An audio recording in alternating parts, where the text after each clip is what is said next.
Hello students, IIT brain में आपका स्वागत। आज हम फिजिक्स में एक ग्राफ बेस्ड प्रॉब्लम पे डिस्कस करेंगे। तो एक बार आप क्वेश्चन सुने। Draw electric field versus distance graph due to a uniformly charged solid sphere. यानी आपको एक सॉलिड स्फीयर जिस पे चार्ज यूनिफॉर्मली डिस्ट्रीब्यूटेड है, उस सॉलिड स्फीयर के चार्ज के कारण डिफरेंट डिफरेंट पॉइंट पर इलेक्ट्रिक फील्ड की वैल्यू, मैग्नीट्यूड और डिस्टेंस के बीच में एक ग्राफ प्लॉट करना है। सो इस ग्राफ को प्लॉट करने के लिए सबसे पहले हमें डिफरेंट डिफरेंट पॉइंट पर इलेक्ट्रिक फील्ड की स्ट्रेंथ मालूम होनी चाहिए। सो उन सभी फॉर्मूलों को हम यहां पर यूज करेंगे जो एक सॉलिड स्फीयर से रिलेटेड हैं और हमने इससे पिछली वीडियोस में उन्हें डिराइव किया हुआ है। तो मान लेते हैं ये एक सॉलिड स्फीयर है जिसका रेडियस r है और इस r रेडियस के स्फीयर पर हमने एक एक्सिस प्रेजेंट किया है जो इसकी किसी एक रेडियस के अलोंग है। इस एक्सिस के डिफरेंट डिफरेंट पॉइंट पर हमको इलेक्ट्रिक फील्ड का स्ट्रेंथ r के साथ रिलेट करना है, इलेक्ट्रिक फील्ड के स्ट्रेंथ को, और फिर एक ग्राफ प्लॉट करना है E और R के बीच में, ग्राफ बनाना है E और R के बीच में। तो कैसे हम वो ग्राफ क्रिएट करेंगे वो जानने से पहले एक बार इलेक्ट्रिक फील्ड की सभी वैल्यूज जो डिफरेंट डिफरेंट पॉइंट पर होती हैं उनको इस्तेमाल करके एक फंक्शन जो क्रिएट कर सकते हैं वो देखें। अगर हम इलेक्ट्रिक फील्ड और r के डिफरेंट डिफरेंट वैल्यूज के बीच में एक फंक्शन क्रिएट करें तो वो फंक्शन कुछ इस तरीके से प्रेजेंट किया जाएगा। इलेक्ट्रिक फील्ड वेक्टर का वैल्यू r की किसी भी वैल्यू जो रेडियस से बड़ी है, या ये कह लीजिए जिसका मैग्नीट्यूड रेडियस से बड़ा है, उसके लिए इलेक्ट्रिक फील्ड का स्ट्रेंथ वेक्टर होगा 1/4 pi epsilon not total charge upon distance square into unit vector along distance. और उन सभी पॉइंट्स के लिए जो इस स्फीयर के अंदर है, इनसाइड पॉइंट्स है, इलेक्ट्रिक फील्ड का स्ट्रेंथ जिस फॉर्मूले से दिया जाएगा वो है ρ/3 epsilon naught into r into unit vector direction. ये फॉर्मूला एप्लीकेबल होगा उन सभी पॉइंट्स के लिए जहां r मॉड रेडियस से कम है। इस इक्वल को मैं कुछ समय के लिए यहां से हटा दे रहा हूं। सो आउटर पॉइंट्स के लिए ये फॉर्मूला एप्लीकेबल होगा, इनर पॉइंट्स के लिए ये फॉर्मूला एप्लीकेबल होगा।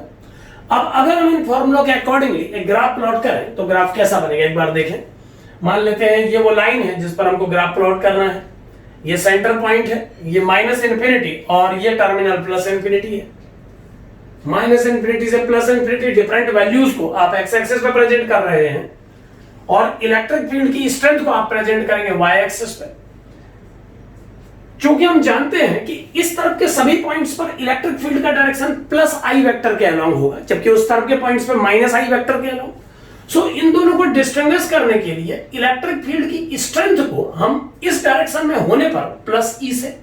और उस डायरेक्शन में होने पर -e से शो करेंगे। यहां पर ध्यान रहे इलेक्ट्रिक फील्ड का मैग्नीट्यूड दोनों ही डायरेक्शन पे सेम रहता है। मैग्नीट्यूड से इस बात का कोई कंसर्न नहीं होता कि वो आई एक्सिस के पॉजिटिव डायरेक्शन में कैलकुलेट किया जा रहा है माइनस डायरेक्शन में। ये माइनस साइन केवल उसकी डायरेक्शन को डिफर करने के लिए यहां पर यूज किया जा रहा है। तो अगर हम इलेक्ट्रिक फील्ड की डिफरेंट डिफरेंट वैल्यूज को कैलकुलेट करके इन फॉर्मूलों से एक ग्राफ बनाए तो कैसा ग्राफ बनेगा एक बार देखें। यहां पर हम देख पा रहे हैं कि r मॉड की वैल्यू जब रेडियस से ग्रेटर होगी तब ये फॉर्मूला एप्लीकेबल होगा। सो अगर मैं इस पॉइंट को रेडियस पॉइंट कंसीडर करूं, ये लेंथ अगर मैं रेडियस के इक्विवेलेंट कंसीडर करूं और इस लेंथ को भी मैं रेडियस मान रहा हूं, सो डायरेक्शन के पॉइंट से मैं इसे -r लिख रहा हूं। सो इस पूरी रेंज से बाहर, यानी इससे बाहर और इससे नेगेटिव साइड जब हम ग्राफ प्लॉट करेंगे तो ये फर्स्ट फॉर्मूला एप्लीकेबल होगा और तब E और R के बीच में इनवर्स स्क्वायर रिलेशन फॉलो होगा। और हम जानते हैं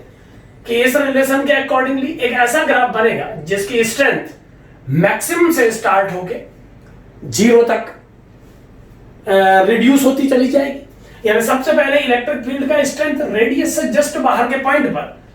1/4 pi epsilon naught q upon radius plus square होगा। यहां रेडियस प्लस बोलने का अर्थ है रेडियस से जस्ट बड़ी किसी r की वैल्यू के लिए हम बात कर रहे हैं। सो इलेक्ट्रिक फील्ड की उस स्ट्रेंथ को जो जस्ट रेडियस के बाहर है, अगर मैं इस मैग्नीट्यूड का मानूं तो ग्राफ यहां से स्टार्ट होके इंफिनिटी तक फॉल होगा। इंफिनिटी तक पहुंचते पहुंचते इलेक्ट्रिक फील्ड की स्ट्रेंथ 0 हो जाएगी इस फॉर्मूले के हिसाब से। इसीलिए इस ग्राफ को फाइनली एक्स एक्सिस पे टेंड कराने की कोशिश की जा रही है, इलेक्ट्रिक फील्ड की वैल्यू को 0 दिखाने की कोशिश की जा रही है। सिमिलरली अगर मैं नेगेटिव डायरेक्शन में ग्राफ प्लॉट करूं तो डायरेक्शन डिफरेंस को मेंटेन रखने के लिए ग्राफ का ये वाला पार्ट हम नेगेटिव डायरेक्शन में शो करेंगे, यानी उतने ही मैग्नीट्यूड को हम नेगेटिव डायरेक्शन में यूज करके अगर ग्राफ का दूसरा पार्ट प्लॉट करें तो वो कुछ इस तरीके से क्रिएट होगा। ये ग्राफ माइनस इंफिनिटी तक ट्रेंड करेगा और माइनस इंफिनिटी तक पहुंचते पहुंचते माइनस इंफिनिटी की वैल्यू तक जाते जाते ये फिर से एक्स एक्सिस के पैरेलल आ जाएगा। सो ये ग्राफ हमें बताता है कि इलेक्ट्रिक फील्ड का स्ट्रेंथ इनफाइनाइट और माइनस इनफाइनाइट पर जीरो होगा, और जैसे जैसे हम इस सॉलिड स्फीयर के करीब आते जाएंगे वैसे वैसे इलेक्ट्रिक फील्ड की स्ट्रेंथ बढ़ती जाएगी। ये ग्राफ हमने सरफेस से बाहर सभी पॉइंट्स के लिए प्लॉट किया है। अब अगर हम सरफेस के इनर पॉइंट्स पर ग्राफ को प्लॉट करने की कोशिश करें तो हमारा फॉर्मूला फर्स्ट फॉर्मूले से स्विच होकर सेकंड में कन्वर्ट हो जाएगा, यानी अब इस फॉर्मूले से स्विच होकर हम इस फॉर्मूले पे आ जाएंगे। तो आर की किसी भी वैल्यू जो रेडियस से कम है उसके लिए यह फॉर्मूला ई और आर के बीच में एक लाइन की इक्वेशन, यहां पर आप देख पा रहे हैं कि इलेक्ट्रिक फील्ड को अगर हम y कंसीडर करें और डिस्टेंस को x, तो ये y और x के बीच में एक लीनियर इक्वेशन है। यानी अब जो ग्राफ प्लॉट होगा वो एक स्ट्रेट लाइन का ग्राफ होगा, एक स्ट्रेट लाइन बनेगी अब इस ग्राफ के पार्ट में, और चूंकि r की वैल्यू 0 लगाने पर e का वैल्यू 0 आएगा तो ये क्लियर हो जाता है कि जो लाइन बनने वाली है उस लाइन को ओरिजिन से पास होना होगा। सो ओरिजिन से पास होने वाली एक लाइन इस ग्राफ के माइनस आर से प्लस आर रेंज वाले पॉइंट्स पर क्रिएट होगी। एक पॉइंट पर और फाइनल डिस्कशन करना है कि क्या ये जो लाइन ग्राफ बनेगा ये ग्राफ इन कर्व्स वाले ग्राफ को, जो कर्व ग्राफ बने हैं, इनको टच करेगा या इन दोनों के बीच में एक डिसकंटिन्यूटी होगी। तो इस बात को जानने के लिए अगर हम रेडियस के बराबर वैल्यू इन दोनों फॉर्मूलों पर अप्लाई करके कंपेयर करें तो इनका सेम आना या ना आना इस बात को जस्टिफाई करेगा कि ये ग्राफ कंटिन्यूअस होगा या डिसकंटिन्यूअस। सो अगर मैं सरफेस के किसी पॉइंट पर इलेक्ट्रिक फील्ड को कैलकुलेट करने के लिए इन दोनों फॉर्मूलों को एक एक करके यूज करूं तो मुझे क्या आउटकम मिलेगा एक बार देखें। फर्स्ट फॉर्मूले से मुझे मिलेगा 1/4 pi epsilon naught q upon capital R square, जिसे लिखने की रिक्वायरमेंट नहीं है क्योंकि यहां पर साफ दिखाई दे रहा है कि बस हमें स्मॉल r को कैपिटल R से कन्वर्ट करना होगा। और ये जो सेकंड फॉर्मूला है अगर मैं इसमें r को रेडियस से कन्वर्ट करूं तो ये बन जाएगा रो r अपॉन 3 एप्सिलॉन नॉट, जो कि सॉल्व करने पर बन जाएगा रो की वैल्यू अगर मैं पुट करूं इस स्फीयर के कंप्लीट चार्ज को q मानते हुए तो ये बन जाएगा q upon 4/3 pi r cube into r upon 3 epsilon not. और इसे अगर हम फाइनल सॉल्व करें तो 3 से 3 कैंसिल हो जाएगा और एक r से r, और ये मैग्नीट्यूड हो जाएगा 1/4 pi epsilon naught q by r square. यानी कि आप देख पा रहे हैं कि जब हमने सेकंड फॉर्मूले में r को रेडियस के इक्विवेलेंट कंसीडर किया तो ये इनर पॉइंट पर इलेक्ट्रिक फील्ड कैलकुलेट करवाने वाला फॉर्मूला बिल्कुल वैसा ही आउटकम दे रहा है जैसा आउटकम इलेक्ट्रिक फील्ड का वो फॉर्मूला देता है जो आउटर पॉइंट पर इलेक्ट्रिक फील्ड की वैल्यू को जस्टिफाई करता है। सो इससे मालूम चलता है कि आप इन दोनों में से किसी भी फॉर्मूले पर इक्वल का साइन अप्लाई कर सकते हैं। फिलहाल मैं अपर फॉर्मूले पर एक इक्वल का साइन अप्लाई कर रहा हूं क्योंकि दोनों फंक्शंस के किसी भी पार्ट में, फंक्शन के 2 पार्ट है और दोनों में से किसी भी पार्ट पर इक्वल का साइन लगा के ये फंक्शन कंप्लीट हो जाएगा। सो ये बात बताती है कि सरफेस के पॉइंट पर डिसकंटिन्यूटी नहीं है, यानी जिस स्ट्रेट लाइन को बनाने की बात अभी हम डिस्कस कर रहे थे वो स्ट्रेट लाइन इस मिडिल रीजन पर बिना डिसकंटिन्यूटी के मेंटेन होगी, यानी ओरिजिन से पास होने वाली ये लाइन जिस पॉइंट पर कर्व एंड हुआ है उसी पॉइंट पर स्टार्ट होगी। यानी कुछ इस तरीके का ग्राफ प्लॉट होना चाहिए बिना डिसकंटिन्यूटी के, तो ऐसा ग्राफ बनना चाहिए कंप्लीटली, यानी माइनस इंफिनिटी से प्लस इंफिनिटी तक सभी वैल्यू को अगर कवर करें तो ग्राफ का part plus infinity to r एक कर्व होगा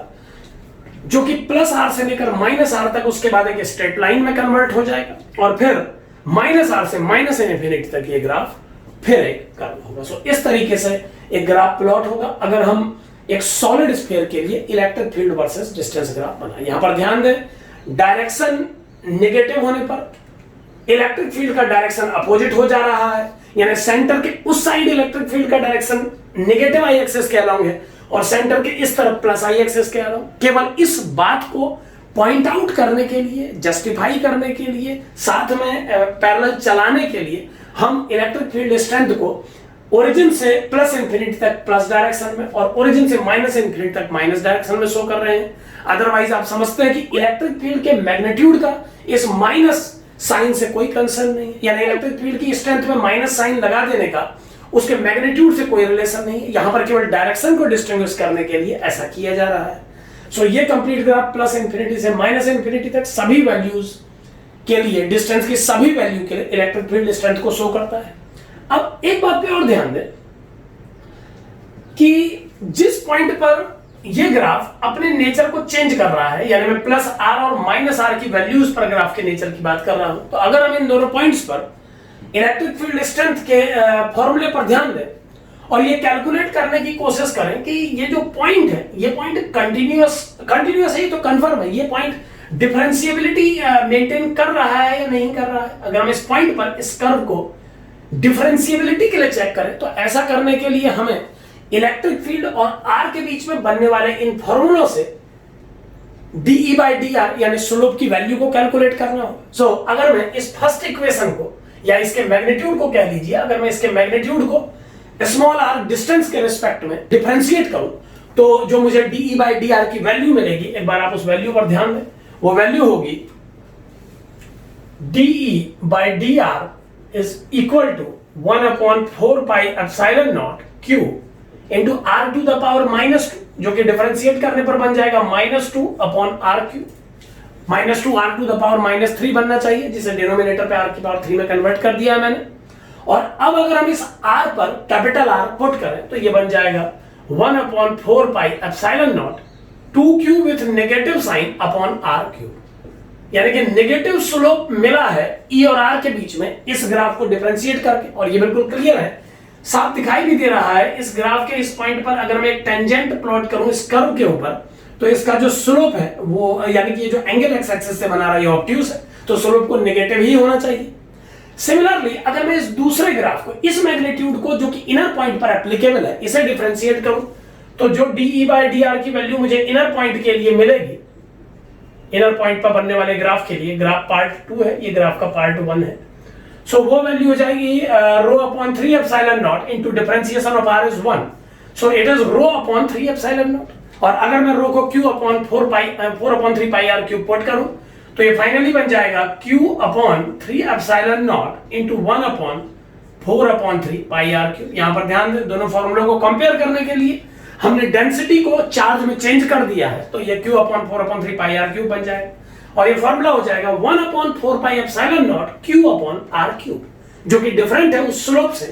जो कैलकुलेट हुआ था कर्व पर, यानी इस लाइन का स्लोप अब कैलकुलेट हुआ है, यानी और ये दिखाई दे रहा है कि ये एंगल एक्यूट है, सो इसकी value 1/4 pi epsilon naught q/r3 है। तो हम देख पा रहे हैं कि स्लोप का एक value 1/4 pi epsilon naught q/r3 है, जबकि स्लोप का दूसरा value 1/4 pi epsilon naught -2q/r3 है। यानी इस पॉइंट पर, इस जंक्शन पे अगर हम लाइन के अकॉर्डिंगली स्लोप को देखें तो वो डिफरेंट है और कर्व के अकॉर्डिंगली स्लोप को देखें तो वो डिफरेंट है, एक एक्यूट है और एक ऑब्ट्यूज एंगल दे रहा है एक्स एक्सिस के साथ। सो इससे पता लगता है कि जिस जंक्शन पर हमने कंटिन्यूटी चेक करके कंटिन्यूटी को सक्सेसफुली पता लगाया था कि ये ग्राफ कंटिन्यूअस है, उसी पॉइंट पर अगर डिफरेंशिएबिलिटी को चेक किया जाए तो डिफरेंशिएबिलिटी के पॉइंट पर ये ग्राफ, ये इक्वेशन या ये फंक्शन इसे जस्टिफाई नहीं कर पा रहा है। सो हम कह सकते हैं कि ये ग्राफ कंटिन्यूअस तो है इस r पॉइंट पर, लेकिन डिफरेंशिएबल नहीं है। सिमिलरली यही चीज हम -r पर भी चेक कर सकते हैं, और चूंकि ये दोनों ग्राफ भी वही हैं जो ये दोनों हैं, सो बिना चेक किए भी हम डायरेक्ट इन फॉर्मूलों के अकॉर्डिंगली कह सकते हैं कि इस पॉइंट पर भी डिसकंटिन्यूटी का ये मूव एप्लीकेबल होगा। यानी इस पॉइंट पर भी अगर मैं ग्राफ प्लॉट करूं, एक टेंजेंट प्लॉट करूं दोनों कर्व्स पे, तो इस कर्व के ऊपर, एक कर्व के ऊपर और एक लाइन के ऊपर ड्रॉ किए गए इस टेंजेंट का ये एंगल ऑब्ट्यूज हो, जबकि लाइन पर ड्रॉ किए गए टेंजेंट का वैल्यू जो एंगल बनेगा वो एक्यूट एंगल होगा। सो जो बात इस साइड देखने को मिल रही है वही सेकंड साइड भी देखने को मिल रही है। सो ये graph throughout plus infinity to minus infinity एक कंटिन्यूअस ग्राफ है, लेकिन ये दो पॉइंट पर जो कि r equal to plus R और r equal to minus R है उन पर नॉन डिफरेंशिएबल है। So this graph is an example of continuous but non differentiable curve. एक बात पे और ध्यान दें कि अगर इस ग्राफ को केवल मैग्नीट्यूड पर प्लॉट किया गया होता, यानी अगर ये ग्राफ ई आर ग्राफ ना होके ई मॉड वर्सेस आर ग्राफ होता, अगर ये ई मॉड वर्सेस आर ग्राफ होता तो आपको ये second part down side show नहीं करना पड़ता, तब ये डाउन साइड शो किया गया ग्राफ अपनी मिरर इमेज में कन्वर्ट हो जाता और अप साइड हम इसे शो करते और ये कुछ ऐसा प्लॉट देता है। यहां पर ध्यान दें, ये स्ट्रेट लाइन डाउन से अप शिफ्ट हो जाती और ये वाला पार्ट अपवर्ड शिफ्ट होकर ऐसा बन जाता है। यानी अगर केवल मैग्नीट्यूड के बेस पे ये ग्राफ प्लॉट किया जाता तो इसका लुक कुछ ऐसा होता। देखिए ध्यान से, एक कर्व होता, फिर एक लाइन, फिर एक लाइन और फिर एक कर्व। लेकिन अगर इस ग्राफ को E वर्सेस R प्लॉट किया जाए और मैग्नीट्यूड के बजाय उसकी डायरेक्शन को इन्वॉल्व रखा जाए तो ये ग्राफ प्लॉट होगा। इसका फर्स्ट पार्ट, ये सेकंड पार्ट, थर्ड पार्ट उसी लाइन को आगे बढ़ा के बनेगा और फोर्थ पार्ट ये डाउन साइड कर्व होगा। सो ये कर्व और ये कर्व मिलकर ग्राफ प्लॉट होगा अगर हम इलेक्ट्रिक फील्ड को